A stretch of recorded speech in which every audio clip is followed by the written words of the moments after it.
সংসারে আমাদের জীবনে যখন কোনো সুখ বা দুঃখ আসে, তার জন্য আমরা কাউকে না কাউকে অবশ্যই দায়ী করে থাকি, তাই না? এই ব্যক্তি আমাদের সাথে এরকম কাজ করেছেন, তাই আমার সাথে এমন হলো। ওই ব্যক্তি যদি এমনটা না করতেন, তাহলে আজ আমি ওই স্থানে পৌঁছতে পারতাম। সবই আপনার দৃষ্টিভঙ্গির উপর নির্ভরশীল, আর যদি আপনার দৃষ্টিভঙ্গি এমন হয়, তাহলে তা অনুচিত। সত্যি কথা বলতে, এই সংসারে ভিন্ন ভিন্ন ধরনের মানুষ আছে। এটা আপনার উপর নির্ভর করছে কিভাবে তাদের স্বাগত জানাবেন। একবার ভাবুন, আমি আমার দুটো হাত সামনে নিয়ে এলাম, দুটো মুঠো খুলে দিলাম। দুই প্রকারের মানুষ আসবেন, কিছু না কিছু দিয়ে যাবেন। এই মুঠো যদি আমি বন্ধ করে দিই, তাহলে না কেউ আমাকে কিছু দিতে পারবে, না আমার কিছু যাবে আসবে। নিশ্চয়ই বুঝতে পারছেন এই দুই ধরনের ব্যক্তি কারা এবং তারা কি দিয়ে যান। আমি যদি নিজের মুঠো খুলে দিই, তাহলে কিছু ভালো মানুষ আসবেন, আমাকে আনন্দ, সন্তুষ্টি, জ্ঞান প্রদান করে যাবেন, ভালো অভিজ্ঞতা দিয়ে যাবেন। কোনো খারাপ ব্যক্তি যদি আসেন, তাহলে তিনিও খারাপ অভিজ্ঞতা দেবেন, যার থেকে আমি শিক্ষা লাভ করব। এই সব কিছু আমি লাভ করতে পারি। মুঠো যদি বন্ধ করে রাখি, তাহলে আমি কিছুই পাবো না। দেখুন, এই সংসারে প্রত্যেকের জীবনে এরকম। প্রত্যেকের জীবনে সবকিছুই আছে, ভালো খারাপ দুই মানুষই আছে। ভালো অভিজ্ঞতা আছে, খারাপ অভিজ্ঞতা আছে। নির্ভর করছে আপনার উপর যে আপনি কি করবেন, এনাদের স্বাগত কিভাবে জানাবেন, কার থেকে কি বুঝবেন, কি শিখতে পারবেন, আর কোন দৃষ্টিভঙ্গি নিয়ে অগ্রসর হবেন। এটাই নির্ধারণ করবে যে আপনার জীবন কেমন হবে। আসুন আমার সাথে ভালোবেসে বলুন, রাধা রাধা। জীবনে যখন কোনো ব্যক্তি নিজের লক্ষ্য প্রাপ্তির জন্য নিরন্তর পরিশ্রম করতে থাকেন, চেষ্টা করতে থাকেন, তখন তিনি কষ্ট অনুভব করেন। কখনো শারীরিক কষ্ট, কখনো মানসিক কষ্ট।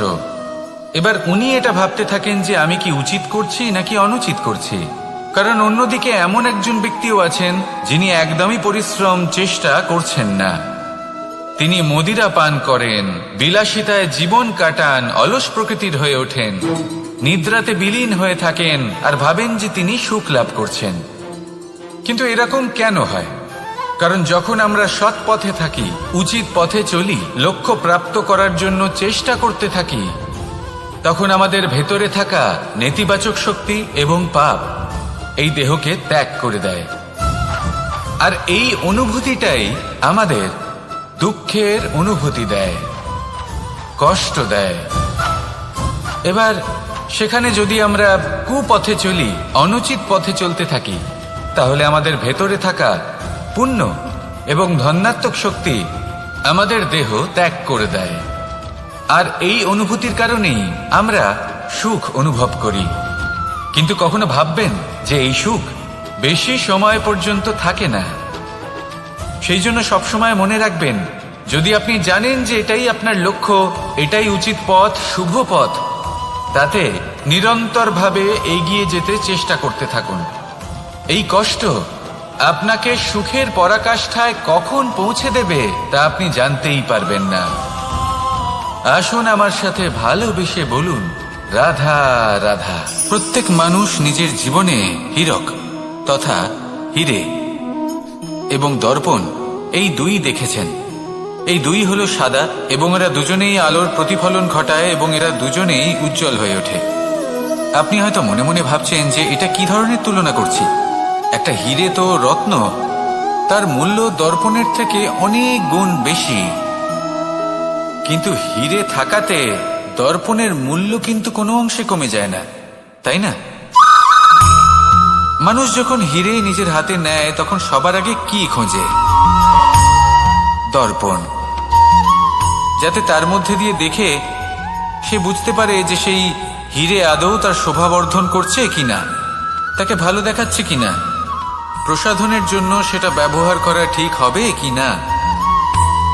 অর্থাৎ হীরের উপস্থিতিতে দর্পণের গুরুত্ব কম হলো না। দর্পণের কারণে হীরের মূল্য বোঝা গেল। আমাদের জীবনেও ঠিক এরকমই ঘটে। আপনারা যদি সংসারে নিজের আশেপাশে দেখেন, এমন অনেক মানুষ দেখতে পাবেন যারা নিজেদের ক্ষেত্রে মহান স্থানে পৌঁছেছেন, নিপুণ এবং শ্রেষ্ঠ হয়েছেন। আর তাদের মধ্যে আপনার নিজের মনে হয় যেন আপনি হলেন দর্পণ। নিজেকে ছোট মনে করবেন না। আপনার মূল্য কম হচ্ছে না, আপনার নিজস্ব মূল্য আছে। আর যদি আপনার অস্তিত্ব না থাকে তাহলে ওনাদের অস্তিত্বের মূল্য সংসার বুঝতেই পারবে না। জীবনে সবসময় চেষ্টা করবেন যাতে আপনি আরো বেশি শ্রেষ্ঠ হয়ে উঠতে পারেন। আপনি নিজে যে স্থানে আছেন সেটাকে ছোট মনে করবেন না, তারও নিজস্ব একটা মূল্য আছে। যদি আপনি হিরে হয়ে থাকেন তাহলে অহংকার করবেন না, যদি আপনি দর্পণ হয়ে থাকেন তাহলে নিজেকে ছোট মনে করবেন না। আসুন আর আমার সাথে ভালোবেসে বলুন, রাধা রাধা। মানুষ জন্মগ্রহণ করে, তার সাথে ভয়েরও জন্ম হয়। ছোটবেলা থেকেই আমাদের মনে কোনো না কোনো প্রকারের ভয় থেকেই যায়। কেউ এই বিষয়ে ভয় পায় যে তার কোনো বস্তু তার থেকে দূরে চলে যাবে, কেউ এই বিষয়ে ভয় পায় যে আমি নিজেকে হারিয়ে ফেলব, কেউ এই ভেবে ভয় পায় যে আমার প্রিয়জনেরা তারা যেন আমার থেকে দূরে না চলে যায়, কেউ এই ভেবে ভয় পায় যে আমরা যেন পথ না হারিয়ে ফেলি, আদি ইত্যাদি। কিন্তু সত্যি কথা বলতে ভেবে দেখুন, এই ভয় বাস্তবে কি? শুধুই একটা মনোস্থিতি, আর কিছুই নয়। যা কিছু আপনি জীবনে পেয়েছেন তা একদিন আপনাকে হারাতে হবে। এই জীবন হলো আপনারই, কিন্তু তাও একদিন সমাপ্ত হবে। তাই ভয় পেয়ে কি লাভ? এই ভয় শুধু আপনাকে জীবন যাপন করা থেকে বাধা দিচ্ছে, আর কিচ্ছু নয়। পথ হারিয়ে ফেললেই বুঝতে পারবেন যে নতুন পথ কিভাবে বানাতে হয়। কিছু মানুষকে জীবন থেকে হারালে তবেই আপনি বুঝবেন যে আপনার আপনজনকে। এই ভয়ের কারণে ভীত হয়ে থাকবেন না।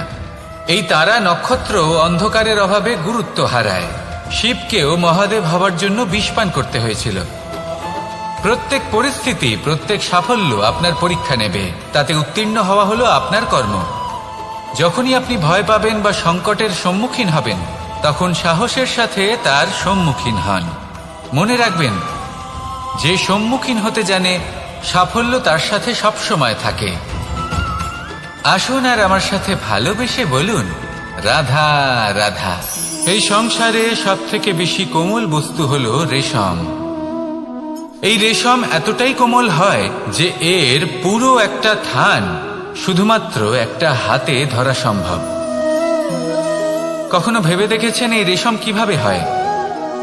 একটি কীট তার লালার দ্বারা উৎপন্ন হয়। এই কীট সেই রেশমকে পাক দিতে থাকে, পাক দিতেই থাকে, আর আস্তে আস্তে তার মধ্যেই জড়িয়ে পড়ে।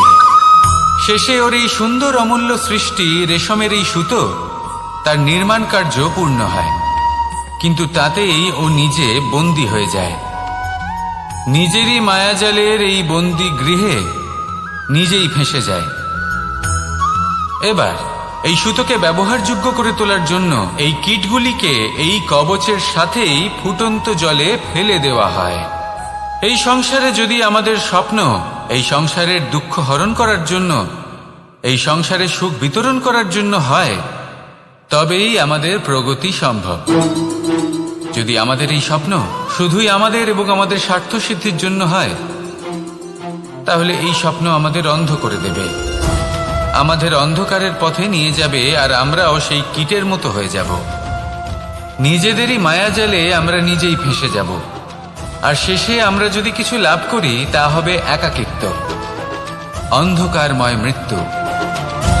তাই স্বপ্ন অবশ্যই দেখুন, কিন্তু এমনভাবে স্বপ্ন দেখবেন না যে তার এই বন্দিগৃহে আপনি নিজেই ফেঁসে গেলেন। স্বপ্ন দেখুন পরোপকারের, পরমার্থের, সবাইকে উদ্ধারের, অন্ধকারের নয়। তবেই কল্যাণ হবে, আর তবেই এই হৃদয় প্রসন্ন হয়ে বলবে, রাধা রাধা। মানুষ যখন এই সংসারে প্রবেশ করে, অর্থাৎ জন্মগ্রহণ করে, তখন নিশ্চিন্তে থাকে, আনন্দে থাকে। কিন্তু যেই মাত্র তার মধ্যে বোধশক্তি আসে, তখন সে চিন্তা করতে শুরু করে। চিন্তা ভবিষ্যতের, সেই সমস্ত বিষয় নিয়ে চিন্তা করে যা ওর হাতে নেই। তারপর বড় হয়, বিবাহ সম্পন্ন হয়, গৃহস্থ জীবন যাপন করে, তারপর আবার চিন্তায় মগ্ন হয়ে যায়। ভাবে, এই যে আমার পরিবার, আমি কি ঠিকমতো তার খেয়াল রাখতে পারছি? কাল যখন আমি এই সংসার থেকে চলে যাব, তখন আমার এই পরিবারের দেখাশোনা কে করবে? শেষ পর্যন্ত এই পরিবার তো আমারই উত্তরদায়িত্ব। যাক, আপনাকে একটা প্রশ্ন করি। এই সংসারে আসার পূর্বে আপনি কি এই প্রশ্ন করেছিলেন, এটা ভেবেছিলেন যে আমাকে ছাড়া এই সংসার কিভাবে চলবে? করেননি, তাই তো? তাই আপনার এটা নিয়ে দুশ্চিন্তা করার প্রয়োজন নেই যে আপনি যখন এই সংসার ত্যাগ করে চলে যাবেন তখন কি হবে। আপনি যখন ছিলেন না তখনও এই সংসার চলছিল, আপনি যখন এই সংসার ত্যাগ করবেন তখনও এই সংসার চলতে থাকবে। যদি কোনো বিষয়ের প্রভাব থাকে তা হলো আপনার আজকের তথা বর্তমানের কর্ম, অর্থাৎ আজ আপনি কি করছেন, কার জন্য মঙ্গল করছেন, কাকে প্রেরণা দিচ্ছেন, কাকে সাহায্য করছেন, কোন উদাহরণ প্রস্তুত করছেন। আপনি এই সংসারে যে ছবি অঙ্কন করবেন সংসার সেটাই মনে রাখবে। তাহলে শুধু সৎকর্ম করুন, মঙ্গল করতে থাকুন, আর আমার সাথে ভালোবেসে বলুন রাধা রাধা। একবার একটা শেয়াল বনে বিচরণ করছিল। ও একটা ছোট্ট শাবক দেখতে পেল। ও ভাবল, আজ একেই আমি খাবার হিসেবে গ্রহণ করব। আশেপাশে দেখলেও কেউ দেখছে না তো, কেউ ছিল না, আর সেই শাবকের ওপর আক্রমণ করল, যা হলো একটা ঘোর অপরাধ। বনের নিয়ম অনুসারে আপনি কখনোই শাবকের ওপর আক্রমণ করতে পারেন না। তারপর এই খবরটা যখন রাজা সিংহ জানতে পারলেন, সভার আয়োজন করলেন। কিন্তু সেখানে শেয়াল বলল, আমি তো এরকম কিছু করিনি। কিন্তু যদি আপনি এরকম বলেন, কোনো প্রমাণ দিন, এর কোনো সাক্ষী আছে? তখন রাজা সিংহ পেঁচাকে ডেকে পাঠালেন, যে সেই মুহূর্তে বৃক্ষের শাখার ওপর বসেছিল, সে সব কিছু দেখেছিল। পেঁচা সব সত্যি কথা বলল, আর শেয়ালকে মৃত্যুদণ্ড দেয়া হলো। এবার এই কাহিনী আমি আপনাকে কেন শোনালাম? কারণ মানুষও কখনো কখনো এরকম কর্ম করেন যা শিয়াল করেছে। এটা ভাবেন কেউ দেখছে না, যখন আমি অনুচিত কর্ম করতেই পারি। কিন্তু না, আপনি যাই করুন না কেন, কেউ না কেউ অবশ্যই তা দেখছে। কোনো ব্যক্তি না হলেও কোনো প্রাণী, না হলে কোনো যক্ষ বা দেব বা প্রেত। যদি এনারা কেউ না দেখেন, তাহলে ধরিত্রী মাতা দেখেন, যেখানে দাঁড়িয়ে আপনি সেই কর্ম করছেন, তাই না? তাই একটা কথা সবসময় মনে রাখবেন, কে দেখছেন কে দেখছেন না সেই বিষয়ে ভাবা ছেড়ে দিন। এটা খুব সহজ কথা। আপনি যদি উচিত কর্ম করেন, উচিত ফল পাবেন। যদি অনুচিত কর্ম করেন, তাহলে আপনি অনুচিত ফল অবশ্যই পাবেন। সেই জন্য উচিত পথে চলতে থাকুন, উচিত কর্ম করতে থাকুন, আর আমার সাথে ভালোবেসে বলুন রাধা রাধা। সুখ, দুঃখ এবং শক্তি, এই তিন হলো এই সংসারের ত্রিদেবের মতো। আমাদের জীবনে যা কিছু ঘটছে এই তিনটির ভিত্তির উপরেই হচ্ছে। আসলে এই সংসারের একটা নিয়ম আছে, যখনই আপনি কিছু লাভ করেন, এই সংসার আপনার পরীক্ষা নেয়।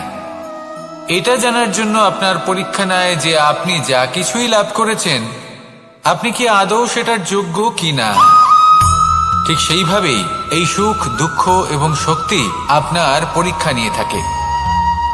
যখন সুখ আসে, তখন সে আপনার পরীক্ষা নেয় যে আপনার মধ্যে অহংবোধ জাগ্রত হয়নি তো। যদি অহংবোধ চলে আসে, তাহলে সুখ সেখানেই সঙ্গ ত্যাগ করে। দুঃখ আপনার ধৈর্যের পরীক্ষা নিতে থাকে, আর যদি আপনার মধ্যে ধৈর্য না থাকে, তাহলে এটা আপনাকে আরো বেশি দুঃখের গভীর অন্ধকারে ঠেলে দেবে। সেখানে শক্তি পরীক্ষা নেয় আপনার বিনম্রতার। যদি আপনি বিনম্র না হন, তাহলে হয় এই শক্তি আপনার সঙ্গ ত্যাগ করবে, নয় এই শক্তি বিনম্রতার অভাবে আপনার পতনের কারণ হতে পারে। এই সংসারে যে কোনো ব্যক্তি যিনি এই পরীক্ষায় উত্তীর্ণ হয়ে থাকেন, এই জীবনে তিনি সাফল্য লাভ করেন। আসুন আমার সাথে ভালোবেসে বলুন রাধা রাধা। আমি মনুষ্য রূপে জন্ম নিয়েছি এবং সমস্ত কর্ম এই রূপেই করেছি। কিন্তু আশ্চর্যের বিষয় হলো যে আজও মানুষ আসেন এবং হাত জোড় করে প্রার্থনা করেন যেন আমি ওনাদের সহায়তা করি। আপনাদের একটা কথা বলতে চাই, আমি সকলকে সাহায্য করতে পারবো না, কিন্তু আমি শিক্ষা অবশ্যই দিতে পারবো, জ্ঞান প্রদান করতে পারবো। এমন কিছু জ্ঞান যার ভিত্তিতে মানুষ যা চাইবেন তাই লাভ করতে পারবেন, যদি সঠিক কর্ম করতে থাকেন। যখন কংসের অসুররা গোকুলে ধ্বংসলীলা চালাচ্ছিলেন তখন আমি কারোর থেকে সাহায্য চাইনি। আমি দাঁড়িয়েছিলাম এবং আপনার যা যা স্বপ্ন আছে, যা লক্ষ্য আছে, আপনি অবশ্যই লাভ করবেন।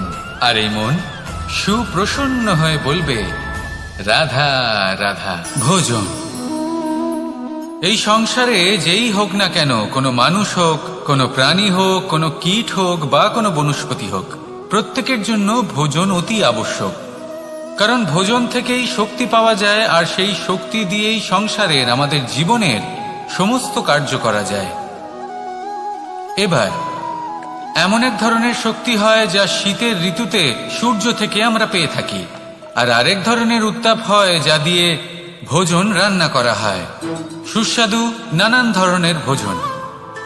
এবার অত্যন্ত গুরুত্বপূর্ণ হলো যে ব্যক্তি সেই ভোজন বানাচ্ছেন তার মানসিক পরিস্থিতি এবং সেই ব্যক্তি যিনি ভোজন গ্রহণ করছেন তার মানসিক অবস্থা।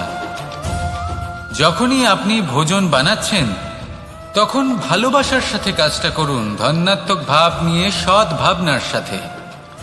কারণ আপনার এই মানসিক স্থিতি শক্তির আকারে সেই খাদ্যের সাথে মিলে মিশে যায়। আর যখনই আপনি ভোজন গ্রহণ করছেন তখন সদ্ভাবনার সাথে, প্রসন্নতার সাথে গ্রহণ করুন, ধন্যাত্মক ভাব নিয়ে। যদি আপনি প্রসন্নতার সাথে রান্না করেন, প্রসন্নতার সাথে খাদ্য গ্রহণ করেন, তাহলে আপনি প্রসন্নই থাকবেন। আর মন সুপ্রসন্ন হয়েই বলবে, রাধা রাধা। দীপাবলি আমাদের সবথেকে বড় উৎসব। শ্রীরাম রাবণকে পরাস্ত করে 14 বছরের বনবাস কাটিয়ে আবার অযোধ্যায় ফিরে এলেন অমাবস্যার রাত্রে। অযোধ্যায় সবাই খুব প্রসন্ন ছিলেন, খুবই উৎসাহিত ছিলেন। অযোধ্যায় সহস্র প্রদীপ প্রজ্বলিত করা হয়েছিল এই উৎসবে। একে আমরা দীপাবলি বলে থাকি। এবার এই বিষয়ে আমরা সকলে জানি। আপনি কি এটা জানেন যে শ্রীরাম বাস্তবে অমাবস্যার এক রাত আগেই অযোধ্যায় পৌঁছে গেছিলেন? সবার সামনে অমাবস্যার রাতে এসেছিলেন। এর কারণ কি? শ্রীরাম প্রমাণ করতে চেয়েছিলেন যে যে কোনো সময়, দিন হোক বা রাত, শুভ বা অশুভ হয় না। শুভ অশুভ কিছু থাকলে তা হলো মানুষের চিন্তা, তার ভাবনা, তার নির্বাচন আর তার কর্ম। নিজেই দেখে নিন, শ্রীরাম শুভ কাজ করে ফিরেছিলেন এবং অমাবস্যার মতো গভীর এক রাত্রিকেও দীপাবলিতে পরিবর্তিত করেছিলেন।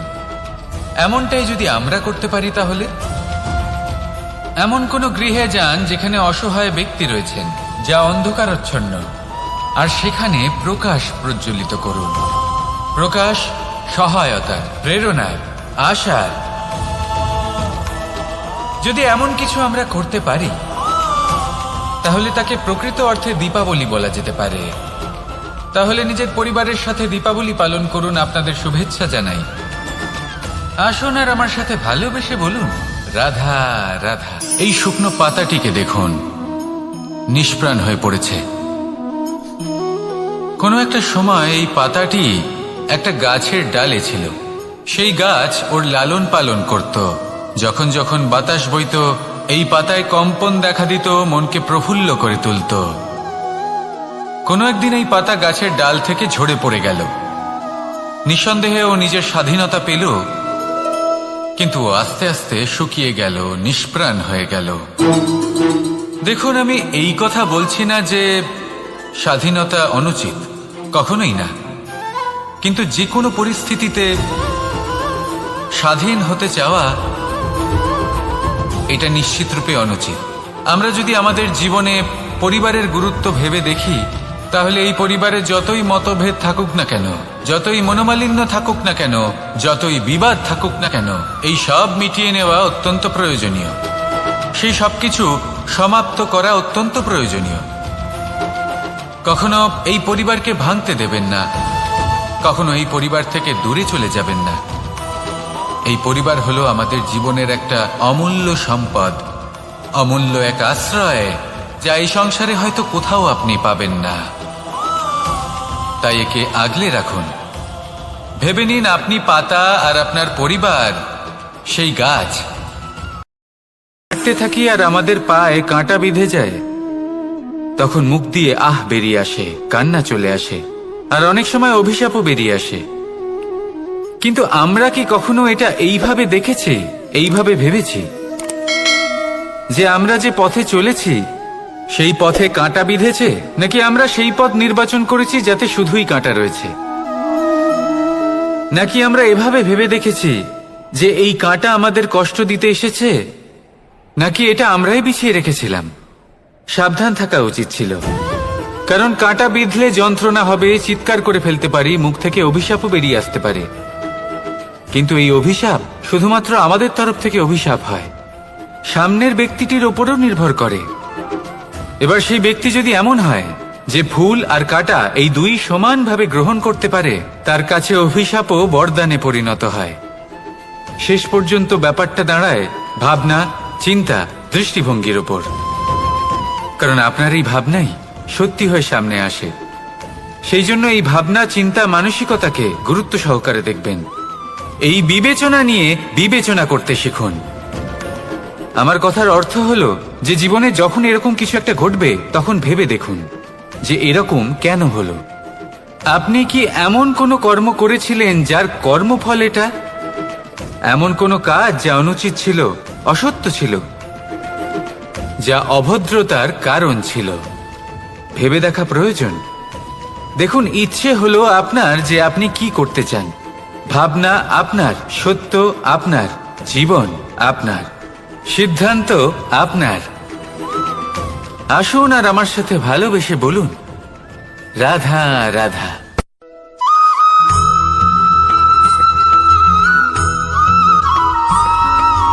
ভগবান। প্রত্যেক কঠিন পরিস্থিতিতে এই নামই আছে যা আমাদের উপায় দিয়ে থাকে।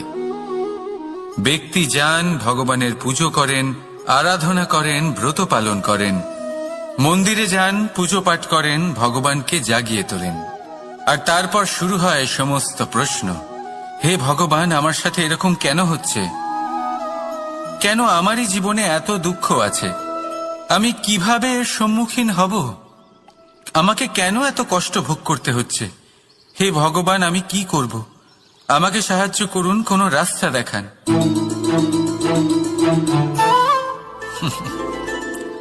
চলুন আমি আপনাকে একটা প্রশ্ন করি।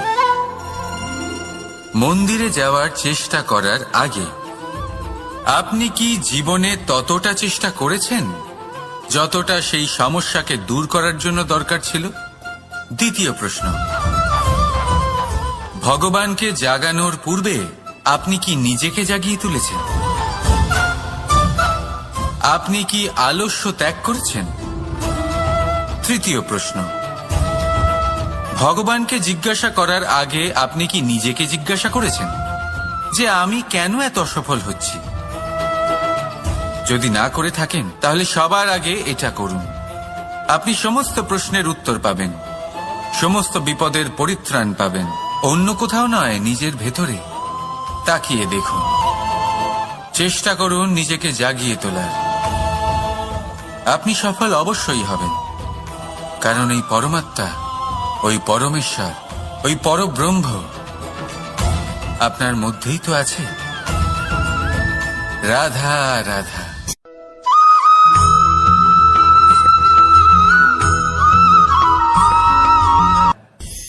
দৃষ্টি আর দৃষ্টিভঙ্গি, এই সমগ্র লীলা হলো এই দুইয়ের। বিচিত্র হতে পারে, কিন্তু এটাই সত্যি। এবার আপনাকে একটা উদাহরণ দিয়ে বোঝাই।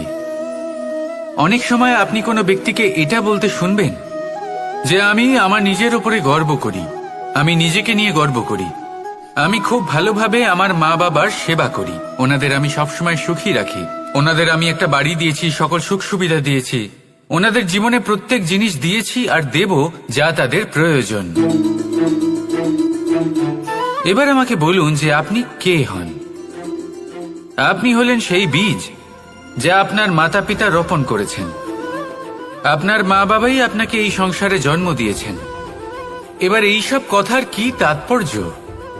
এই হলো সেই ব্যক্তির দৃষ্টিভঙ্গি। এবার দেখা যাক এই প্রকৃতি আমাদের কি শেখায়। কখনো কোনো গাছকে দেখবেন, যখন সেই গাছে ফল আসে, সে মালিকে এটা বলে না যে দেখো আমি তোমাকে ফল খেতে দিচ্ছি। সেই বৃক্ষ এটা বলে না যে দেখো আমি তোমায় আহার করতে দিচ্ছি, কারণ ও জানে যে এটা হলো সেই মালির পরিশ্রম, এটা হলো তারই কর্মের ফল, আর এটা তারই পাওয়া উচিত। সে বলে যে তোমার জিনিস তোমাকেই অর্পণ করলাম, এ আমার জিনিস নয়। ও জানে সেই মালির গুরুত্ব আসলে কি, এটা হলো তার দৃষ্টিভঙ্গি। সেই জন্য আপনি জীবনে কোন ব্যক্তির মধ্যে, কোন পশু পাখির মধ্যে, কোন প্রাণীর মধ্যে, কোন পরিস্থিতিতে, কোন আবেগের মুহূর্তে কি দেখতে পাচ্ছেন, সেটা আপনার দৃষ্টিভঙ্গির উপরে নির্ভর করছে। তাই নিজের মনে ধন্যাত্মক ভাব জাগ্রত করুন, শুভ চিন্তা নিয়ে আসুন। এই ভাবনাই সত্য হয়ে সামনে আসবে। এই দৃষ্টিভঙ্গি এমন হয়ে যাবে যে আপনার জীবনে সবকিছুই শুভ হবে। তাহলে আসুন আর আমার সাথে ভালোবেসে বলুন, রাধা রাধা।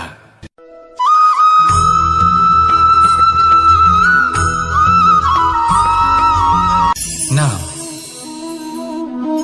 জন্মগ্রহণের পর মানুষের জন্য এই নাম অত্যন্ত গুরুত্বপূর্ণ হয়। মাতা, পিতা, পুরোহিত সকলেই সেই অক্ষর খুঁজতে শুরু করেন যা দিয়ে আপনার নাম শুরু হবে। কিন্তু নাম আর রাশি এক হয়ে গেলেই কি সব কিছু ঠিক হয়ে যায়? কখনোই নয়, কারণ আপনার কর্মই হলো সব থেকে গুরুত্বপূর্ণ, আর কিছুই নয়। দেখুন, এই নিয়তিও আপনার কর্ম অনুযায়ী আপনার ভবিষ্যৎ সুনিশ্চিত করে। যদি আপনাকে উদাহরণ দিই, তাহলে ভাবুন, একদিকে ছিলেন রাম আর অন্যদিকে রাবণ। দুজনেরই নাম শুরু হয় র দিয়ে, কিন্তু একজন পেলেন এক ভয়ানক পরিণতি, আর অন্যজন সমগ্র সংসারের মনে চিরস্মরণীয় হলেন। তাহলে মনে রাখবেন, নাম নয়, কর্মই হলো শ্রেষ্ঠ। আর যদি তা শ্রেষ্ঠ হয়, তাহলে আপনার নাম এমন স্থানে পৌঁছবে যা সংসারের কেউ মুছে ফেলতে পারবে না। তাহলে আসুন আমার সাথে ভালোবেসে বলুন, রাধা রাধা।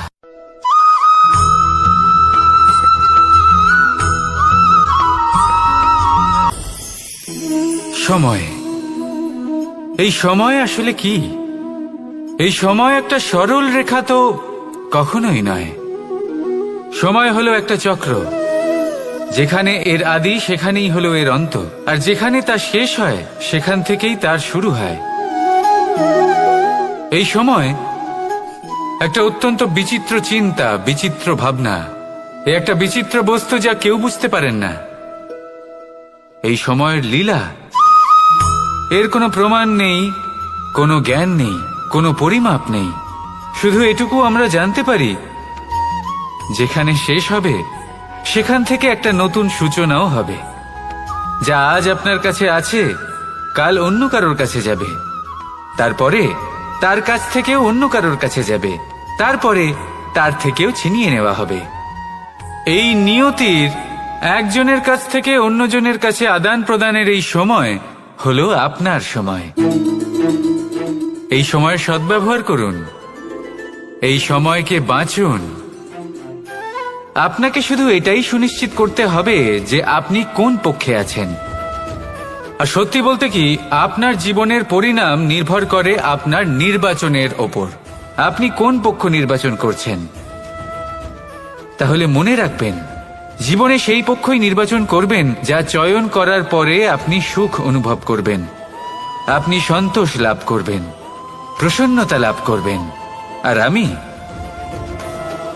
আমি এটাই সুনিশ্চিত করব যে এই পক্ষ যেন শান্তির পক্ষ হয়, এই পক্ষই যেন প্রেমের পক্ষ হয়। তাহলে চিন্তা করবেন না, আর আসুন আমার সাথে ভালোবেসে বলুন, রাধা রাধা।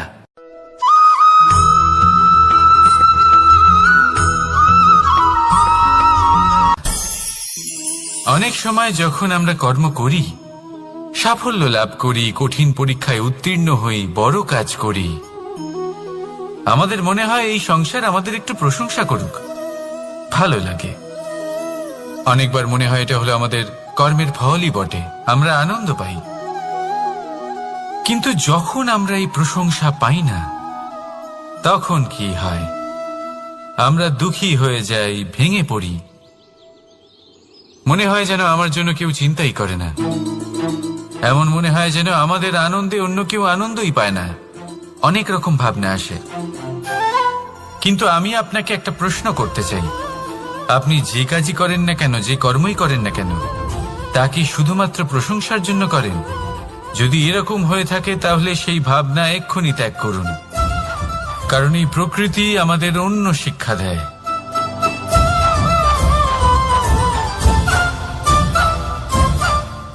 এই ফুলকে দেখুন,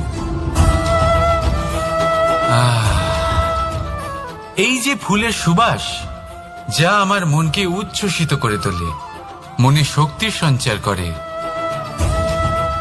এই সুগন্ধ। কিন্তু ভেবে দেখুন, ফুলের কিন্তু এই কাজ করার জন্য কোনো প্রশংসারই প্রয়োজন হয় না। এটাই হলো প্রকৃতির শিক্ষা। যিনি সৎ হন, সৎকর্ম করেন, তার কোনো প্রশংসার প্রয়োজন হয় না, কারণ ওনার কর্মই হলো ওনার সুবাস।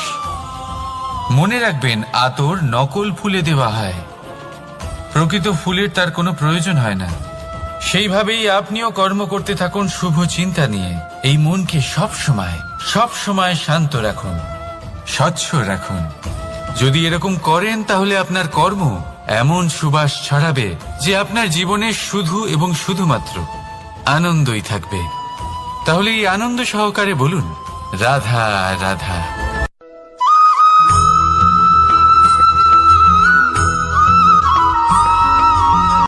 কর্ম এবং ফল দেখতে গেলে এই সমস্ত ব্রহ্মাণ্ড এই দুইয়ের মাঝেই স্থির হয়ে আছে।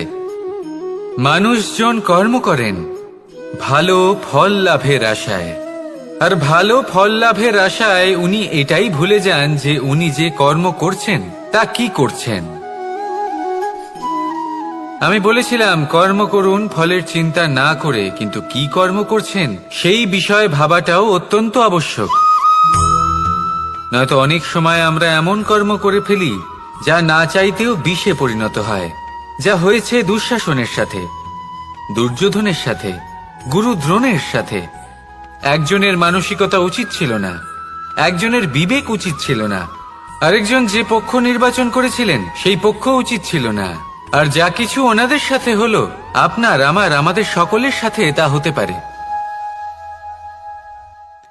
আমি বলেছিলাম কর্ম করুন, ফলের চিন্তা করবেন না, কিন্তু এই কর্মের বিষয়ে বিচার করে দেখাটাও ততটাই আবশ্যক।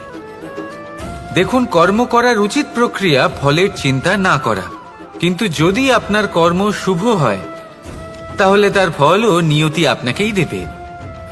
সর্বদা কর্ম করার সময় এটা ভাবুন যে আপনার এই কর্ম এই সংসারকে, এই সমাজকে, আপনার পরিবারকে, আপনার আশেপাশের মানুষজনকে কোন দিশায় নিয়ে যাবে। যদি এটা সবার জন্য মঙ্গলময় হয় তাহলে কর্ম করতে থাকুন। আর হ্যাঁ, নিশ্চিত রূপে ফলের চিন্তা করবেন না। আসুন আমার সাথে ভালোবেসে বলুন, রাধা রাধা।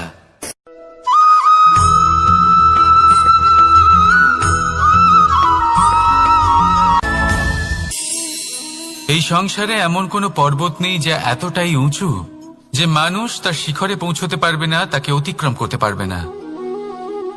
এই সংসারে এমন কোনো সাগর নেই যা কিনা এতটাই গভীর যেখানে মানুষ তার তলদেশে পৌঁছে ফিরে আসতে পারবে না। একটা ছোট্ট বরফের টুকরো পর্বতের শিখরে গলে গিয়ে বইতে থাকে, আর দেখতে দেখতেই তা মহানদী গঙ্গায় পরিবর্তিত হয়। এর কারণ কি? এর কারণ হলো প্রচেষ্টা, প্রারব্ধ নয়। এই প্রচেষ্টাই সুনিশ্চিত করে যে আপনার প্রারব্ধ কি হবে। এই সমস্ত কিছু হলো প্রচেষ্টা আর প্রারব্ধের খেলা। আপনার প্রচেষ্টা যেরকম হবে আপনার প্রারব্ধ সেরকমই হবে। আর আপনার প্রচেষ্টা যদি উচ্চ মানের হয় তাহলে প্রারব্ধকে আপনার সামনে নত হতেই হবে। কি বলেন?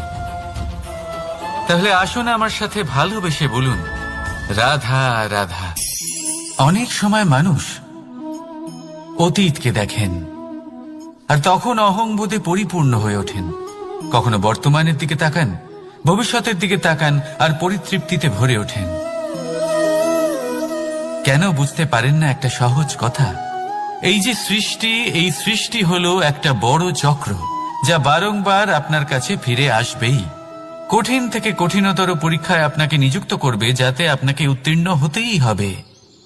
যা কাল ছিল তা আজ নেই, এটা সবাই জানেন। যা আজ আছে তা হয়তো কাল থাকবে না, এটাও আপনাকে মেনে নিতে হবে, তাও আবার হাসি মুখে। শান্ত থাকতে শিখুন আর কখনোই মনের মধ্যে অহংকার উৎপন্ন হতে দেবেন না। হতে শিখুন সেই হিমবাহের মতো। হয়তো এই জন্যই এত শীতল থাকে, কারণ ও জানে গতকালও জল রূপে ছিল, আজ বরফ রূপে হয়তো আছে, কিন্তু কাল পুনরায় সে জলেই পরিণত হবে। নিজেকে শান্ত রাখুন। হয়তো আজ আপনি সাফল্যের শিখরে আছেন, হয়তো বা নেই। আপনাকে প্রত্যেক দিন অবশ্যই দেখতে হবে। শুধু নিরন্তর প্রচেষ্টা করতে থাকুন, প্রত্যেক পরিস্থিতির জন্য তৈরি থাকুন, আর একে ভারসাম্যে রাখতে শিখুন। আপনার কাল হোক, আজ হোক বা আগামীকাল, আপনার ভালো দিন হোক বা খারাপ দিন, সব পবিত্র হয়ে যাবে। তাহলে আসুন আর আমার সাথে ভালোবেসে বলুন, রাধা রাধা।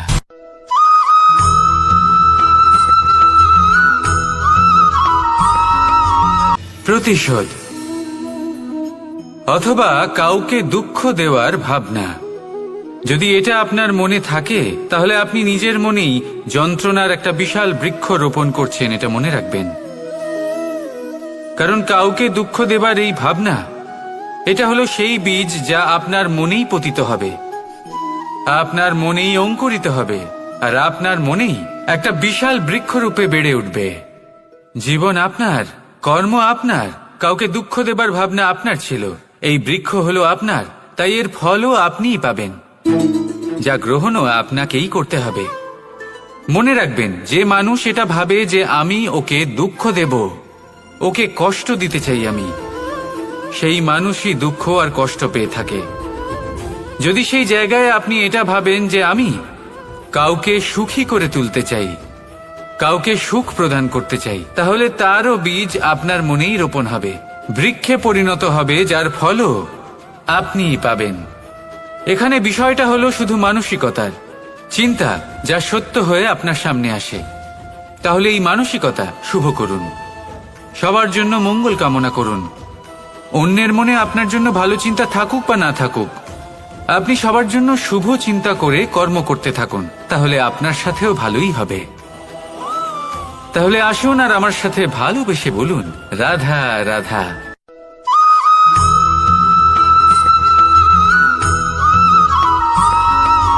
দোল উৎসবে এই সমগ্র সংসার রং নিয়ে খেলা করে, কিন্তু এই রঙের সারমর্ম এই সংসার কি জানে? কখনো দেখেছেন একটা চিন্তিত মুখ শুধুমাত্র রঙের স্পর্শ পেয়ে আনন্দিত হয়ে ওঠে? দোলে আমরা কি করি? পুরাতনকে ত্যাগ করি আর নতুনকে স্বাগত জানাই। শিশিরকে বিদায় জানিয়ে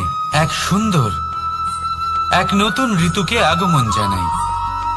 দুশ্চিন্তা দূর করে আসার নতুন রঙে রঙিন হয়ে ওঠা, নিজেকে আনন্দিত করা, এটাই তো হলো দোল। এবার দোলের একটা ব্যাপার আছে, দুটো রঙে একসাথে রঙিন হওয়া যায় না। একটা রং উঠলে তবেই আরেকটা রং লাগা সম্ভব। আরো একটা প্রশ্নও রয়েছে, কোন রংকে তুলে দিয়ে কোন রং মাখানো যেতে পারে? যদি আপনাকে উদাহরণ দিই, লোভের এই রং, তা যতক্ষণ লেগে থাকবে আনন্দের রং লাগতে পারবে না, যা হয়েছিল দ্বারকাবাসী এবং সামন্তক মণির মধ্যে। ভ্রান্তির রং যতক্ষণ লেগে থাকবে সত্যের রং লাগতে পারবে না, যা হয়েছে রুক্মিণীর সাথে। আর হিংসার এই রং যতক্ষণ লেগে থাকবে প্রেমের রং ততক্ষণ লাগতেই পারবে না, যা হয় আপনার আমার সবার সাথে। তাহলে আসুন একসাথে মিলে দোল পালন করি এবং সবকিছুর উপরে বিজয় লাভ করি। অন্ধকারের স্থানে আলোর, ভ্রান্তির স্থানে সত্যের, হিংসার স্থানে প্রেমের, আর লোভের স্থানে আনন্দের এই সুন্দর রং মাখাই। শত্রুতা, ঘৃণা, হিংসা এই সব কিছু ত্যাগ করি আর সকলের সখা হয়ে উঠি। আর ভালোবেসে বলি শুভ দোল। হ্যাঁ, ওটা তো আমরা অবশ্যই বলবো, রাধা রাধা।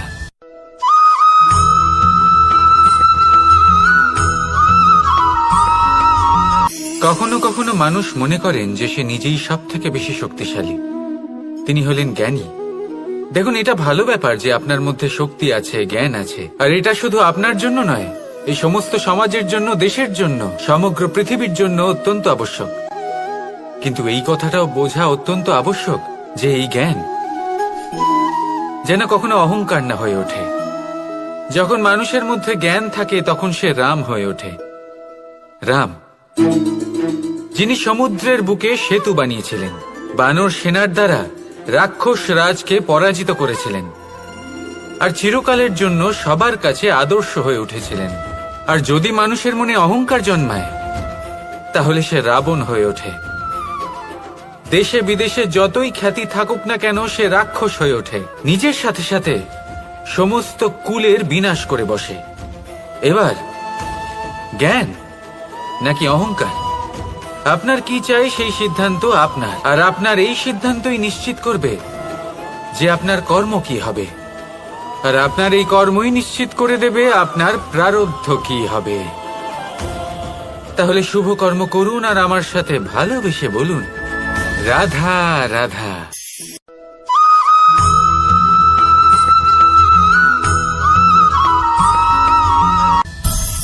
সংসারে অনেক সময় এরকম হয় যে আমরা খুব সমস্যায় থাকি, খুব বিপদের মধ্যে থাকি, আর সেই সমস্ত মানুষ যারা আমাদের কাছের মানুষ, আমাদের আপনজন, তারা আমাদের ত্যাগ করে চলে যান।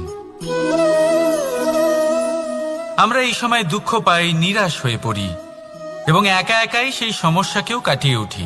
এবার পরিস্থিতি যেমন খুশি হোক না কেন, সেই সব মানুষ যারা এমন সময় আপনাকে ত্যাগ করেছেন তাদের প্রতি ক্রুদ্ধ হওয়া, অভিমান করা, এটা অনুচিত। আমি বলবো তাদের প্রতি কৃতজ্ঞ থাকুন। আমি বলবো তাদের ধন্যবাদ জানান যে তারা এমন সময় আপনার সঙ্গ ত্যাগ করেছেন যখন আপনার তাদের সব থেকে বেশি প্রয়োজন ছিল।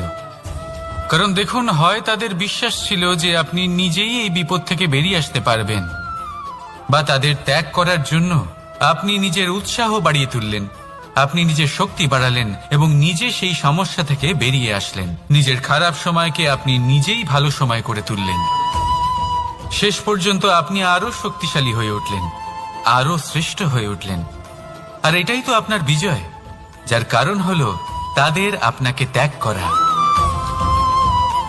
তাহলে তাদের ধন্যবাদ জানান আর আমার সাথে ভালোবেসে বলুন, রাধা রাধা।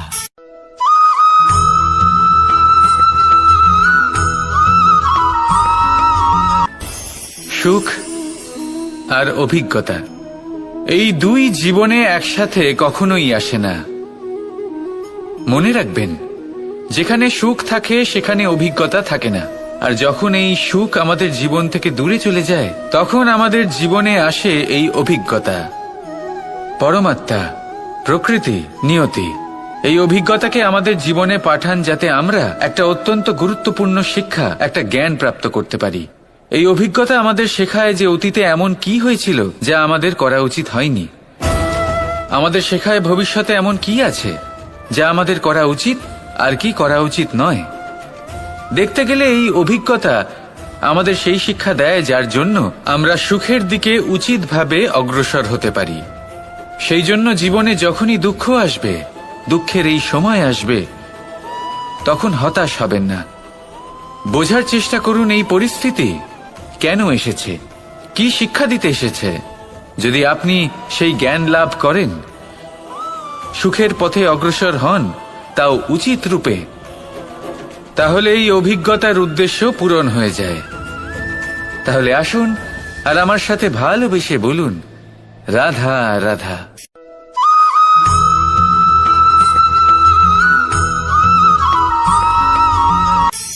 ধন, ধন হলো কারোর জন্য মোহ, আবার কারোর জন্য মায়া, কারোর জন্য হয়তো ভাগ্য, আবার কারোর জন্য কর্মের পারিশ্রমিক। দেখতে গেলে এই ধন হয়তো সবার জন্যই অত্যন্ত প্রয়োজনীয় হয়ে থাকে। সেই জন্যই তো মানুষ নিজের সমস্ত জীবন অতিবাহিত করেন এই ধন অর্জন করার জন্য। অনেক মানুষ এমনও হয় যাদের সমস্ত জীবন এই ধন অর্জন করতেই কেটে যায়। প্রত্যেক মানুষই চেষ্টা করেন যেন তিনি ধনী হন, যত সম্ভব বেশি ধন অর্জন করতে পারেন, সম্পন্ন থাকতে পারেন। আর তা হবে নাই বা কেন? কারণ এটাই হলো এমন এক বস্তু যা আদান প্রদান এমন নানান কাজে আসে। চেষ্টা তো সব মানুষই করেন, ধন অর্জন সব মানুষ করতে পারেন না। কারণ হলো এটাই যে মানুষ ভাবেন যে তার কাছে কিছু ধন এলে তারপর তিনি কিছু করে দেখাবেন, আর ধন ভাবে যদি এই মানুষ কিছু করে দেখান তাহলে আমি তার কাছে আসব। সেই জন্য কিছু করে দেখান, এমন শ্রেষ্ঠ কাজ করে দেখান যাতে ধন নিজেই আপনার কাছে ছুটে আসে। যদি আপনি ধন লাভের আশায় ছোটেন তাহলে আপনি নিজের সন্তোষ ভাব হারিয়ে ফেলবেন, কিন্তু এই সম্পত্তি যদি আপনার কাছে ছুটে আসে তাহলে আপনাকে মহান বলা হবে। সেই জন্য কাজ করুন, শ্রেষ্ঠ কাজ করে দেখান, দেখবেন এই ধন ফলস্বরূপ আপনার কাছে আসবেই আসবে। তাহলে আসুন আমার সাথে ভালোবেসে বলুন, রাধা রাধা।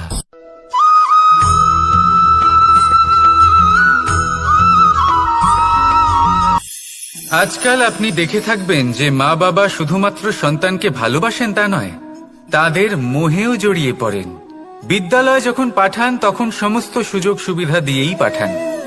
চেষ্টা করেন যে সবসময় যেন সন্তান তাদের চোখের সামনেই থাকে, কিন্তু ভুলে যান এক অত্যন্ত গুরুত্বপূর্ণ কথা, যে সন্তানকে এক নতুন দৃষ্টিভঙ্গি দেওয়াই হলো ওনাদের কর্তব্য।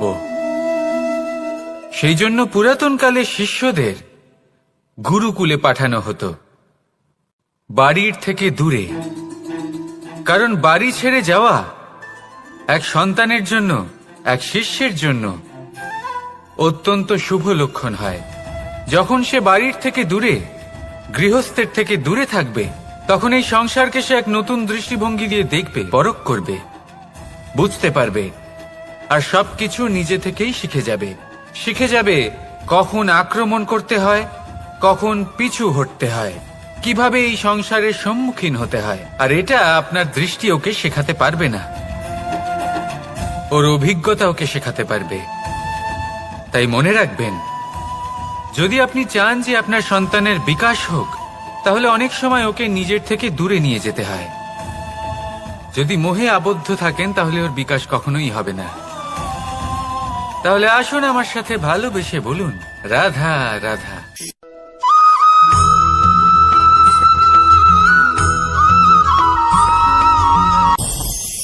আমাদের মনে সবসময় একটা প্রশ্ন এসেই থাকে, এই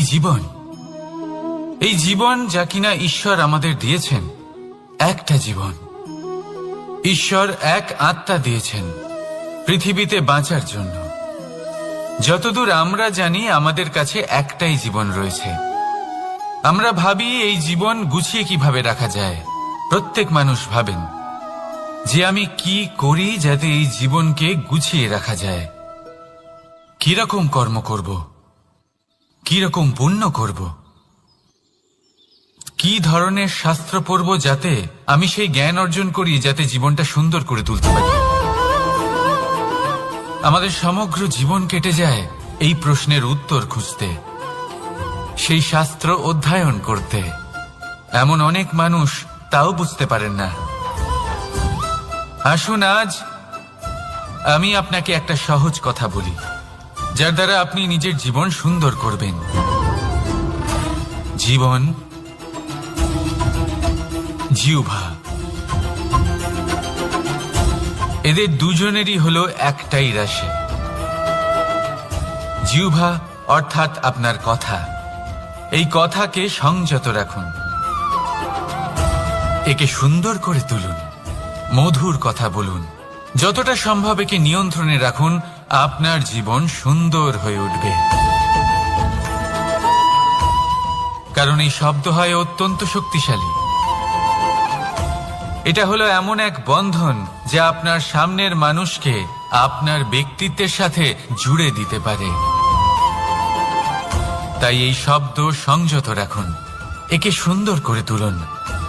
আপনার জীবন আপনা থেকেই সুন্দর হয়ে উঠবে। আর আসুন, এই মধুর সুন্দর অনুভূতি দিয়ে বলুন, রাধা রাধা।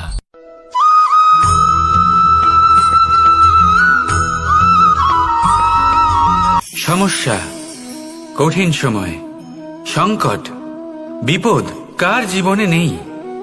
প্রত্যেকের জীবনে আছে।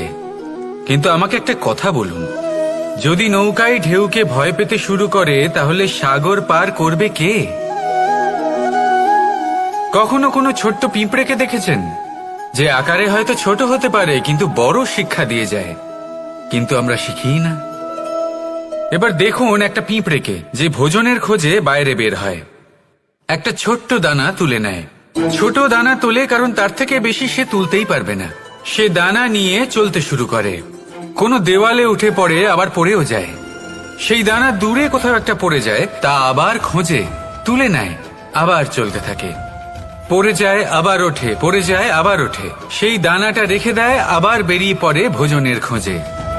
পরিশ্রম করতে থাকে কিন্তু হার মানে না। এই শিক্ষাই তো আমাদের প্রাপ্ত করতে হবে। নিরন্তর পরিশ্রম আর নির্ভীক হয়ে কর্ম করে যেতে হবে। এটাই হলো সাফল্যের মাধ্যম, এটাই হলো জয়ের মন্ত্র, অচ্যুত অজয় অস্ত্র। তাহলে আসুন আর আমার সাথে ভালোবেসে বলুন, রাধা রাধা।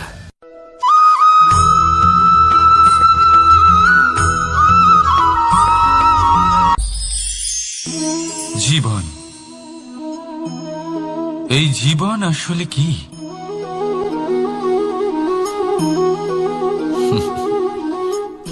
এই প্রশ্ন সবার মনেই এসে থাকে। সবার মন এই প্রশ্নের জন্যই চিন্তিত থাকে। এই জীবন আসলে কি? এর উদ্দেশ্য আসলে কি? কি করা যেতে পারে এই জীবনে? এই জীবন কি কিছু পাওয়ার, নাকি এই জীবন কিছু হারাবার? এই জীবন কি আসলে সেটাই যেখানে আমাদের পরমাত্মার খোঁজ করা উচিত, নাকি আমাদের ধাবিত করা উচিত নিজেদের স্বপ্নের লক্ষ্যে? এই জীবন আসলে কি?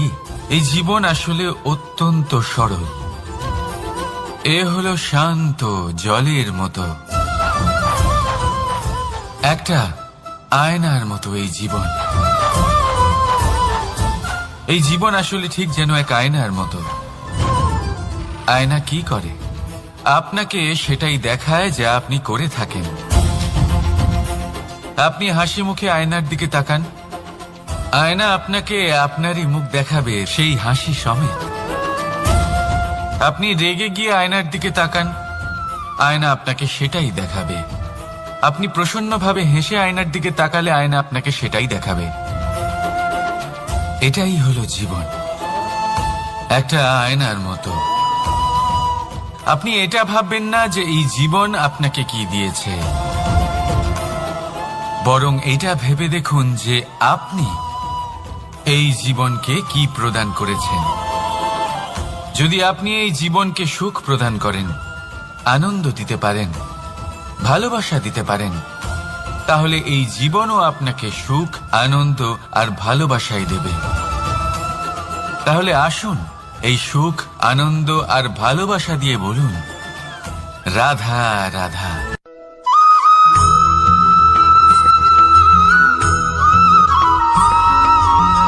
পরিবর্তন এই সংসারের শাশ্বত নিয়ম।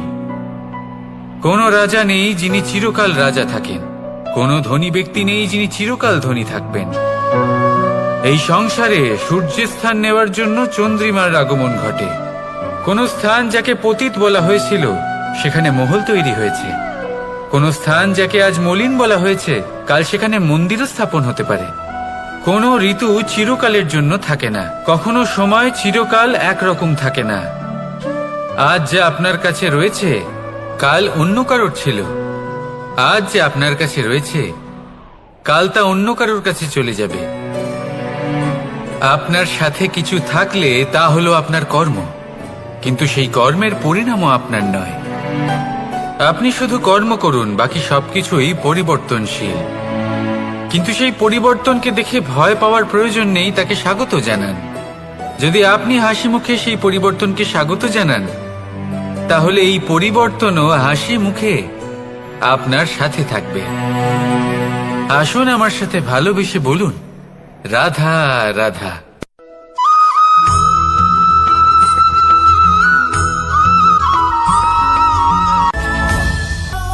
ধরিত্রীর বুকে গজিয়ে ওঠা এই দুব্ব ঘাস দেখেছেন? দুব্ব ঘাস, যা আমাদের পাকে শীতল রাখে। এতে যদি বসেন তাহলে মনে হবে নরম কোথাও বসে আছেন। এত ছোট হলেও কিন্তু এর মধ্যে গুণ আছে অনেকগুলি, আর যতটা ছোট এটা ততটাই বড় শিক্ষকও। কিভাবে? ভাবুন, পাতা ঝরার মরশুমের পরে সমস্ত পাতা একত্রিত হয়ে থাকে। একটা ছোট ফুলকি সবাইকে জ্বালিয়ে দিতে পারে, সমস্ত পাতা পুড়ে ছাই হয়ে যায়। কিন্তু এই ঘাসের কিছুই হয় না, সে যেমন ছিল তেমনই থাকে। কারণ কি হতে পারে? প্রথম কারণ, এরা ছোট হয়। দ্বিতীয় কারণ, এরা বিনম্র হয়, বড়ই সহজে দমে যায় এরা। তৃতীয় কারণ, এদের মধ্যে নমনীয়তা থাকে। আপনিও নিজেকে এরকমই বানিয়ে ফেলুন। কখনো নিজেই নিজেকে কারোর থেকে বড় মনে করবেন না। নিজের এই মনকে বিনম্র রাখুন। এবং সব থেকে বড় কথা, নিজের এই মনে সহানুভূতি, প্রেম আর বিশ্বাসের নমনীয়তা বজায় রাখবেন। যদি এরকম করতে পারেন তাহলে জীবন সবসময় সুখে কাটবে। রাধা রাধা।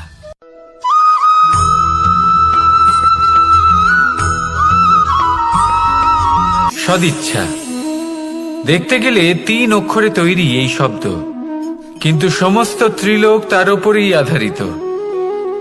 আপনি এই সংসারে এসেছেন, তখন অবশ্যই শ্বাস নেবেন, কিন্তু তার বদলে আপনাকে কিছু তো দিতেই হবে। আপনার উপর নির্ভর করছে আপনি কি দেবেন। কি দেবেন এই সংসারকে, এই সমাজকে, নিজের পরিবারকে, আর তার বদলে কি নেবেন? যশ নাকি অপযশ? দেখুন, এক ছিল রাবণ, যে কিনা সমুদ্র পার করল সীতাকে অপহরণ করার জন্য, আর এক ছিলেন রামচন্দ্র, যিনি সমুদ্র পার করেছিলেন, সেতু বানিয়ে গিয়েছিলেন সীতাকে ফিরিয়ে নিয়ে আসার জন্য। দুজনেই সমুদ্র পার করেছিলেন, শুধু পার্থক্য ছিল সদিচ্ছাকে বোঝার, লক্ষ্যের। অনেক মানুষের যাত্রা একরকম হতেই পারে, কিন্তু আনন্দ তখনই লাভ করবেন যখন লক্ষ্য শুভ হবে, মহান হবে। এই লক্ষ্য দিয়ে এই সংসারের কল্যাণ হবে এবং মানুষের সম্মান হবে। যদি আপনার সংকল্প উচিত হয়, তাহলে আপনার লক্ষ্য উচিতই হবে, নয়তো শুধুমাত্র বিনাশ হবে। আর উচিত এটাই হবে যে বিনাশের হাত থেকে যেন নিজেকে বাঁচানো যায়, কি বলেন? তাই জীবনে যে লক্ষ্য স্থির করছেন, মনে রাখবেন তা যেন শুভ লক্ষ্য হয়। যদি এরকম হয়, তাহলে আপনার যাত্রা, আপনার জীবন দুটোই শুভময় হবে। আসুন আর আমার সাথে ভালোবেসে বলুন, রাধা রাধা।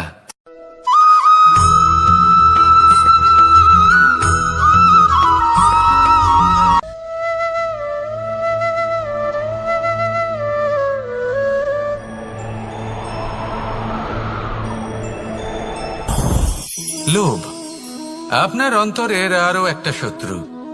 দেখতে গেলে এটা একটা শব্দ, একটা সংস্কৃত শব্দ, লব ধাতু থেকে উৎপন্ন হয়েছে। এর অর্থ কিছু লাভ করা।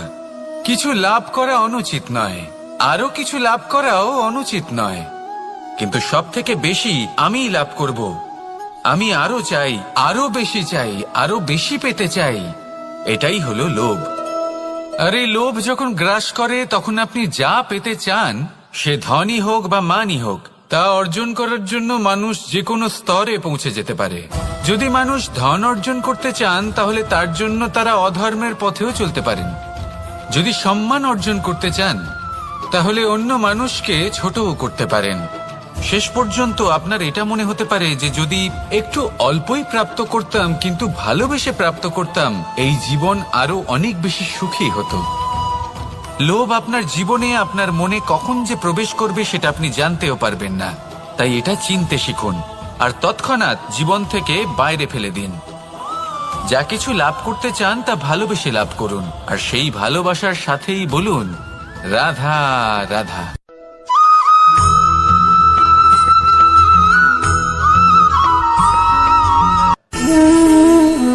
সঞ্চয়। মানুষের যখন থেকে বোধ বুদ্ধি হয় সঞ্চয় করতে আরম্ভ করে দেন। সঞ্চয় করতে থাকেন ভোজনের, সঞ্চয় অর্থের, সঞ্চয় শক্তির। নিজের জন্য করেন, নিজের পরিবারের জন্য করেন, নিজের স্ত্রীর জন্য করেন, সন্তানের জন্য করেন, সন্তানের সন্তানের জন্য সঞ্চয় করেন। সঞ্চয় করার জন্য ওনার কাছে অনেক কারণ রয়েছে, কারণ উনি এটা ভাবেন যে এই সঞ্চিত শক্তির জন্য কেউ ওনার কোনো ক্ষতি করতে পারবে না। মানুষ ভুলে যান একটা গুরুত্বপূর্ণ কথা, এই সত্য, উনি এই সংসারে খালি হাতেই এসেছিলেন আর এখান থেকে ওনাকে খালি হাতেই যেতে হবে। যা এখানকার তা এখানেই থেকে যাবে। আর যদি কিছু ওনার সাথে যায় তা হলো ওনার কর্ম, আর কিচ্ছু নয়। তাই যদি কিছু অর্জন করতে চান তাহলে শুভ কর্ম অর্জন করুন, আত্মশক্তি অর্জন করুন, কারণ পরলোকে এটাই হবে আপনার সম্পত্তি। তাহলে কি এটা আপনি অর্জন করতে চান না? আসুন আর আমার সাথে ভালোবেসে বলুন রাধা রাধা।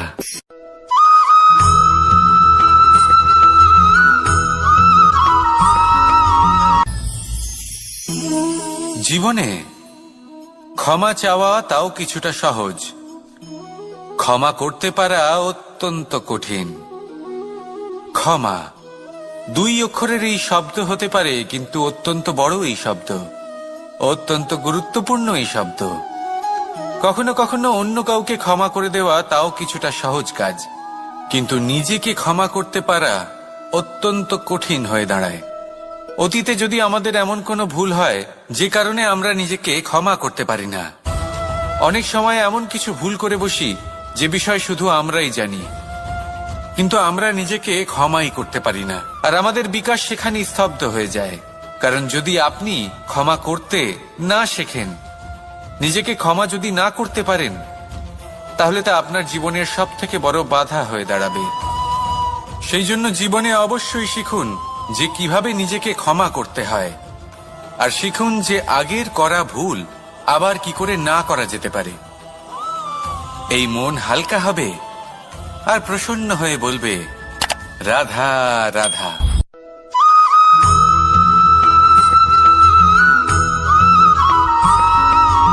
বটবৃক্ষের বীজ সর্ষের দানার থেকেও ছোট হয়, কিন্তু যখন তা নিজের রূপ ধারণ করে তখন তা বিশাল বৃক্ষের আকার ধারণ করে, যা সহস্র বছর ধরে বেঁচে থাকে, ছায়া প্রদান করে, পাখিদের আশ্রয় প্রদান করে, আর দেয় পথচারীদের বিশ্রাম করার স্থান। কেন? কারণ সেই ছোট বীজ তা মাটির ভেতরে গিয়ে নিজের খোলস ত্যাগ করে। অন্ধকারে থাকে সে, যতই আলো আসুক না কেন, যতই বর্ষা আসুক না কেন, সব সহ্য করে। আর তারপরে একটা চারা গাছ অঙ্কুরিত হয়, তারপর ধীর গতিতে একটা বিশাল বৃক্ষতে পরিণত হয়।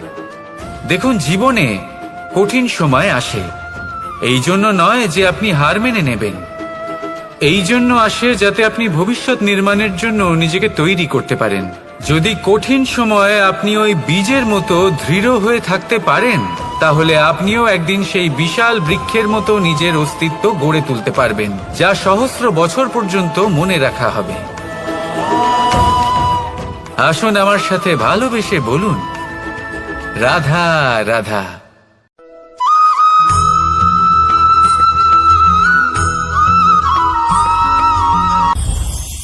এই সংসারে যখনই কোনো সমস্যা আসে তখন আমরা আমাদের সব থেকে বড় সম্বলের কাছে আশ্রয় খুঁজি, তা হলো আমাদের বিশ্বাস। এবার প্রশ্ন হলো এটাই যে এই বিশ্বাস কার উপর করা যেতে পারে?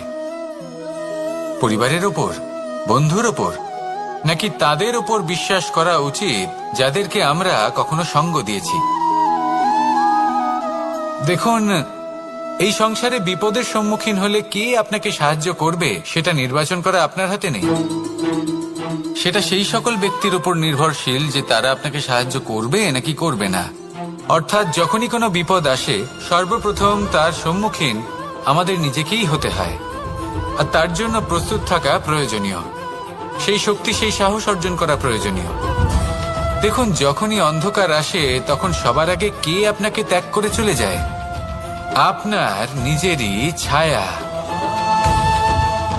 এই অন্ধকারের সম্মুখীন হতে হয় অন্তরের প্রদীপের দ্বারা, অন্তরের আত্মা দ্বারা। তবেই আপনি অন্ধকারের ওপর জয়লাভ করতে পারবেন। সেই জন্য যে বিপদই আসুক না কেন, নিজেকে তার জন্য প্রস্তুত রাখা উচিত। সেই সাহস নিয়ে আসুন। এমন কোনো বিপদ নেই যা আপনাকে ভেঙে দিতে পারে। আসুন আমার সাথে ভালোবেসে বলুন, রাধা রাধা।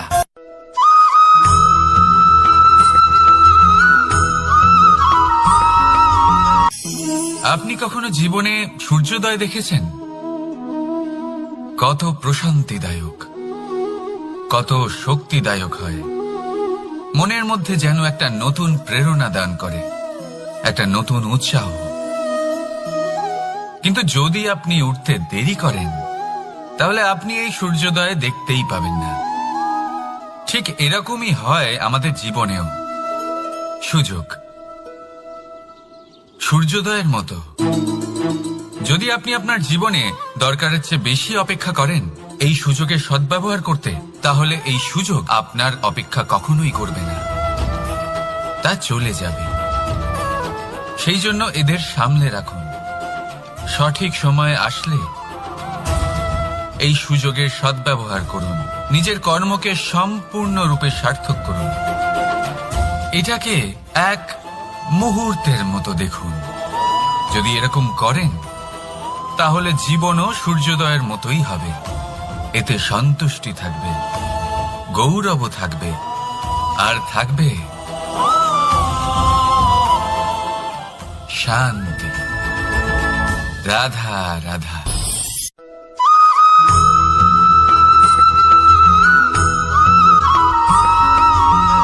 মানুষ সবসময় চায় যে তার জীবনে যেন কখনো কোনো সমস্যাই না আসে। সে চায় তার জীবন যেন শুধুমাত্র শান্তি এবং সুখের দ্বারা পূর্ণ থাকে। কিন্তু এই চাহিদা অনুচিত কিছু নয়। আমরা সবাই এটাই চাই যে জীবনে সুখ থাক, শান্তি থাক। কিন্তু এই কথা সবসময় মনে রাখবেন, যে সূর্য উদিত হন সংসারকে প্রকাশমান করেন, দুপুরবেলায় সংসারকে রৌদ্র প্রদান করেন, সন্ধেবেলায় তাকেও অস্ত যেতে হয়। এবার আমাদের জীবন চক্র কিছুটা এরকমই। কোনো কিছুই চিরকাল একরকম থাকে না। কখনো এই নদীকে দেখুন, যা বয়ে চলেছে। এই নদী যা বয়ে চলেছে তার পথেও অনেক বিপদ আসে। বড় বড় পাথরের সম্মুখীন হয়ে তাকেও সামনে এগিয়ে যেতে হয়। একটি পুকুর যা চারদিক থেকে ঘেরা, তার জীবনে কিন্তু কোনো সমস্যা নেই। কিন্তু এই সংসারে পুকুরের পুজো করা হয় না, পুজো করা হয় নদীকে। মনে রাখবেন, সমস্যার ঊর্ধ্বে তিনি উঠতে পারেন যিনি সমাধি লাভ করেছেন, যিনি এই সংসারেই নেই। যিনি এই সংসারে আছেন এবং জীবিত আছেন, তার জীবনের সমস্যা হলো শ্বাসবায়ুর মতোই গুরুত্বপূর্ণ। আসুন আমার সাথে ভালোবেসে বলুন, রাধা রাধা।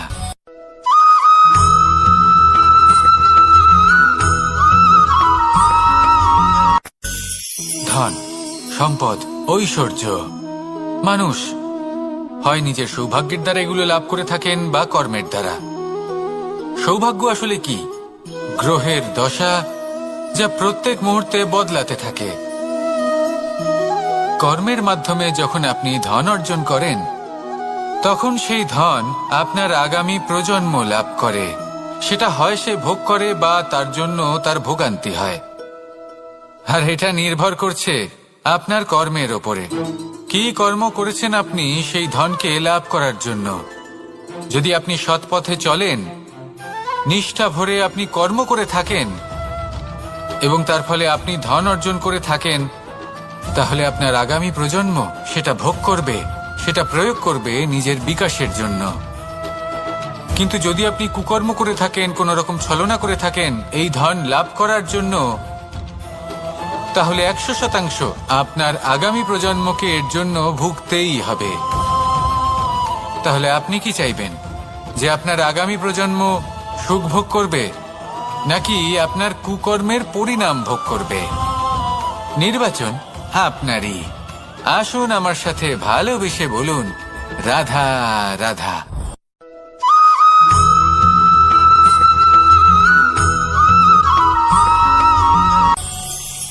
আজ আমি আপনাকে একটা ছোট্ট কাহিনী শোনাবো।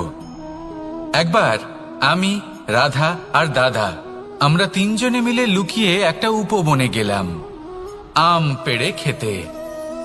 অনেক পরিশ্রম করে আমরা ওখানে পৌঁছলাম আর আমরা আশ্চর্যচকিত হয়ে গেলাম এটা দেখে যে এবার তো আম পাকেইনি। এবার দাদা কি করলেন, একটা আম পাড়লেন আর সেটা চাখলেন, আর উনি নিরাশ হয়ে পড়লেন। উনি বললেন যে এটা তো খুবই টক। তারপর রাধা একটা আম পাড়লো আর সেটা চেখে দেখলো, আর রাধা উৎসাহিত হয়ে পড়ল। আমি রাধাকে জিজ্ঞেস করলাম, কি হয়েছে, তুমি এত উৎসাহিত কেন?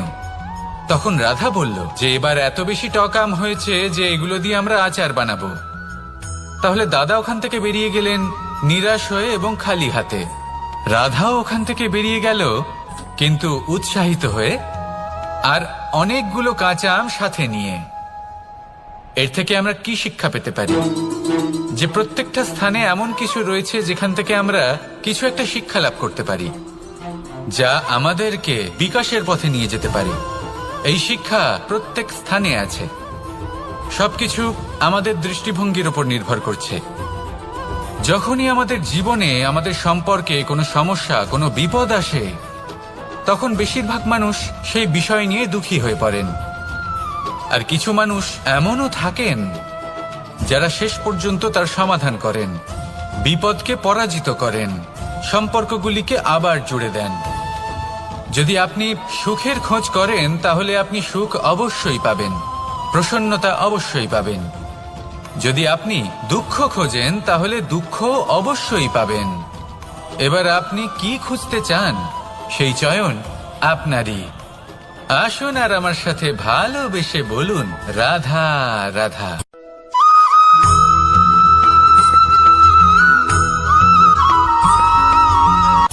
আমার কাছে যশোদা মা যেমন, আমার কাছে দেবকী মা যেমন, আমার কাছে ঠিক তেমনই হলেন গোমাতা।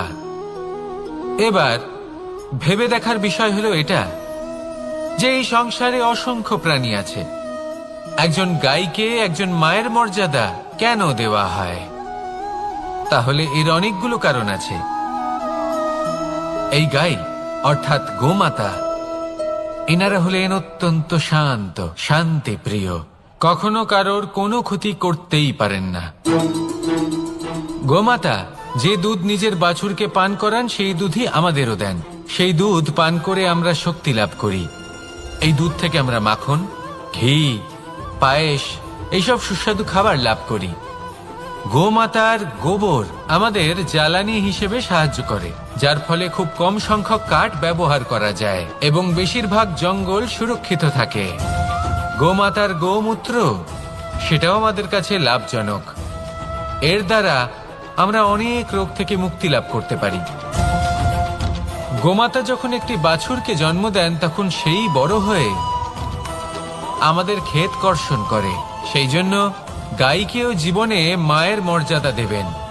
যতটা সম্ভব তাকে সেবা করুন এবং ভালোবেসে তাকে পালন করুন। এই মন নিজে থেকেই প্রসন্ন হয়ে বলবে, রাধা রাধা।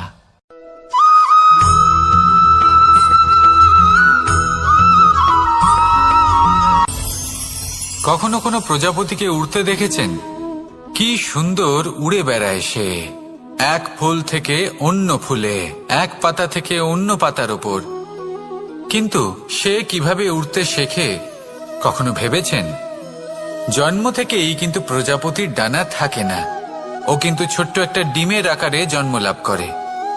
তারপর সেই ডিমটি ভেঙে একটি কীট বাইরে আসে। আস্তে আস্তে সে বড় হয়, ওর শক্তি বৃদ্ধি পায়। তারপর সে সেই কীট দশা ত্যাগ করে নিজের ডানাগুলি মেলে।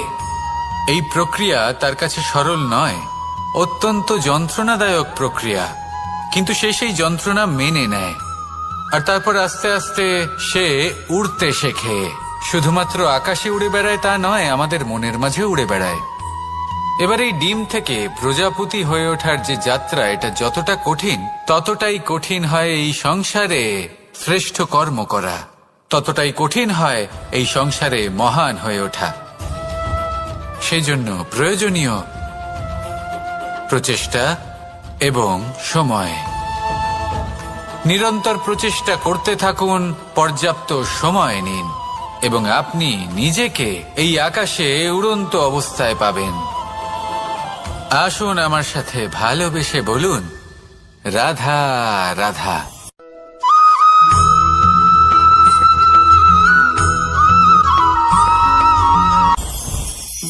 মুঠো হাতের শক্তি বেশি, মুঠো খুললেই তা দুর্বল। তা এমন কি থাকা উচিত এই বন্ধ মুঠোয় যা লাখের সমান? মানসিকতা এবং স্বপ্ন। মানুষ জন্মগ্রহণ করে, তার মানসিকতা সময়ের সাথে উন্নত হয়। মানসিকতা অনুযায়ী সে স্বপ্ন দেখে, আর সেই স্বপ্ন সার্থক করতে সে পরিশ্রম করতে থাকে। কিন্তু খুব গুরুত্বপূর্ণ একটা কথা আছে যা আপনার মনে রাখা উচিত। আপনার এই মানসিকতা, আপনার এই স্বপ্ন, তা যেন আপনার নিয়ন্ত্রণে থাকে। আপনার বন্ধ মুঠোয় যেন এর লাগাম থাকে, আপনি যেন এর প্রভু হন। যদি তা হয় তবেই আপনি লাভবান হবেন। যদি এরা আপনাকে নিয়ন্ত্রণ করতে থাকে, যদি আপনার মুঠো খুলে যায়, না পথ আপনার নিয়ন্ত্রণে থাকবে, না মানসিকতা থাকবে, না স্বপ্ন নিয়ন্ত্রণে থাকবে। আর যদি তাই হয় তাহলে আপনি আপনার ভবিষ্যৎ নষ্ট করে ফেলবেন। তাই নিয়ন্ত্রণ করতে শিখুন নিজের বিচার বুদ্ধি, নিজের মানসিকতা, নিজের স্বপ্নকে। নিজের এই স্বপ্ন পূরণ করুন, আর আমার সাথে ভালোবেসে বলুন, রাধা রাধা।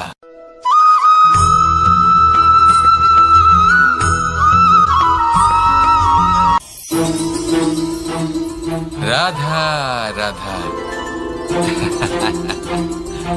আপনারা হয়তো ভাবছেন কি আশ্চর্য ব্যাপার, প্রত্যেকবার আমি কথা শেষ হওয়ার পরে রাধা রাধা বলি।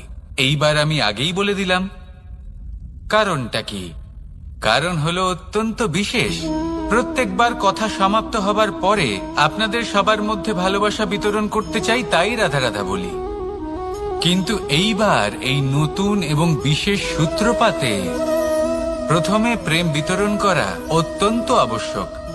এবার একটা বিষয় আছে যা জানেন হয়তো সকলেই, কিন্তু বুঝতে খুব কম জন পারেন।